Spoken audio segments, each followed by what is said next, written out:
Shorts ভিডিওতে তোমাদেরকে বলেছিলাম যে আমি কয়েকদিন আগে একটা রান্না করেছিলাম, সেটার ফুল ভিডিও দেব। তো চলো আজকে সেই ভিডিওটা শেয়ার করি। প্রথমে আমি দুটো আলুকে ভালো করে এই সাইজে কেটে নিয়ে তারপর সেদ্ধ করে নিলাম। এরপর গরম কড়াইতে আমি সর্ষের তেল দিয়ে তাতে একটু হলুদ গুঁড়ো আর নুন ছড়িয়ে দিলাম। এরপর ওই সেদ্ধ করা আলুগুলোকে এতে ভালো করে ভেজে নিলাম। ওই একই তেলেতে আমি 4টে ডিম সেদ্ধকেও ভালো করে ভেজে নিলাম।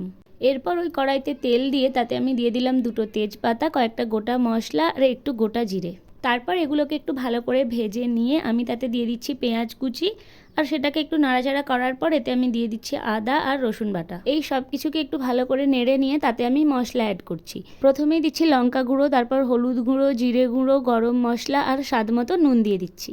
এইবার এটাকে 1 মিনিটের মতো নেড়ে নিয়ে তারপর আমি ওতে অল্প পরিমাণ জল দিয়ে দিচ্ছি মশলাটা কষানোর জন্য। আর এই সময় আমি এতে অ্যাড করছি কুচানো টমেটো। 4 থেকে 5 মিনিটের মতো এটাকে কষিয়ে নিয়ে আমি এতে অ্যাড করছি জল ঝরিয়ে রাখা চালটা। চালের সাথে ভালো করে মশলাটাকে আমি মিক্স করে নিচ্ছি।